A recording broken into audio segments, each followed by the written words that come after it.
रसूलों के अमाल 12वां बाब जो 25 आयात पर मुश्तमिल है। करीबन उसी वक्त हेरोदीस बादशाह ने सताने के लिए कलीसिया में से बांस पर हाथ डाला और यूहन्ना के भाई याकूब को तलवार से कत्ल किया।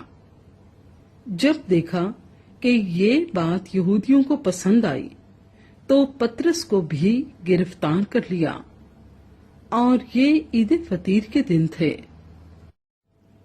और उसको पकड़कर कैद किया और निगहबानी के लिए 4 सिपाहियों के 4 पहरों में रखा, इस इरादे से कि फसह के बाद उसको लोगों के सामने पेश करे।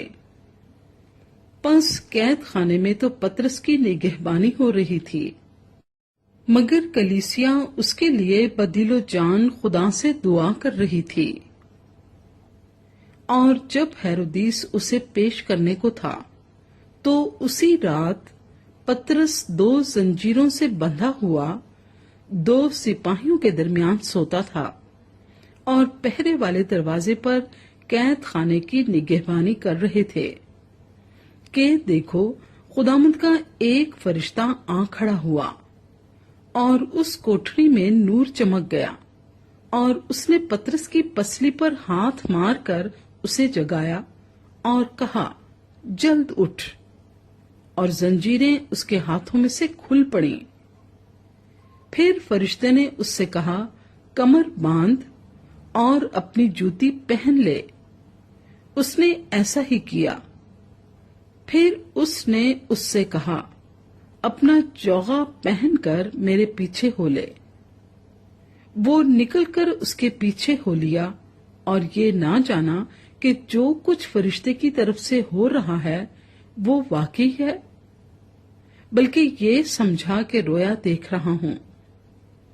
बस वो पहले और दूसरे हल्के में से निकलकर उस लोहे के फाटक पर पहुंचे जो शहर की तरफ है।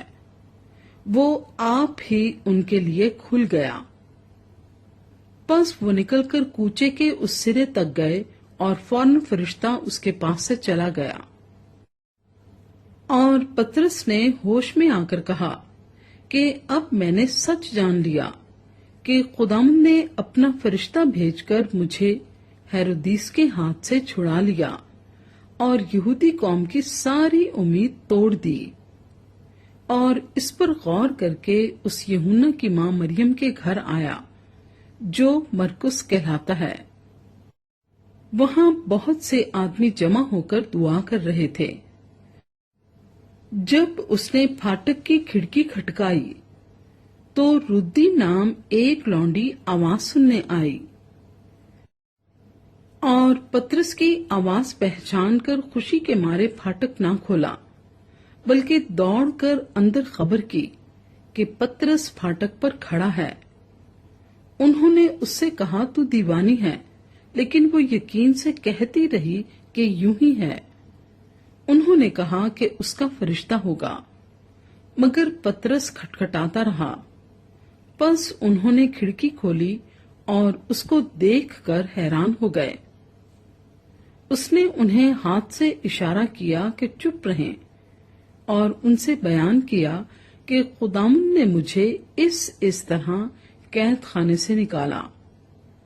फिर कहा कि याकूब और भाइयों को इस बात की खबर कर देना और रवाना होकर दूसरी जगह चला गया। जब सुबह हुई तो सिपाही बहुत घबराए कि पतरस क्या हुआ। जब हेरोदीस ने उसकी तलाश की और ना पाया तो पहरे वालों की तहकीकात करके उनके कत्ल का हुक्म दिया और यहूदियों को छोड़कर कैसरिया में जा रहा। और वो सूर और सैदा के लोगों से निहायत नाखुश था। बस वो एक दिल होकर उसके पास आए और बादशाह के हाजिब बिलसतुस को अपनी तरफ करके सुलह चाही, इसलिए कि उनके मुल्क को बादशाह के मुल्क से रसद पहुंचती थी।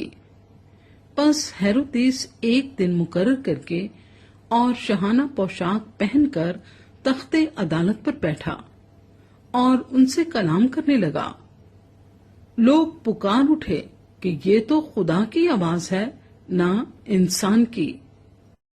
اسی دم خدا کے فرشتے نے اسے مارا، اس لیے کہ اس نے خدا کی تمجید نہ کی اور وہ کیڑے پڑ کر مر گیا۔ مگر خدا کا کلام ترقی کرتا اور پھیلتا گیا، اور برناباس اور ساؤل اپنی خدمت پوری کر کے اور یوحنا کو جو مرکس کہلاتا ہے ساتھ لے کر یروشلیم سے واپس آئے۔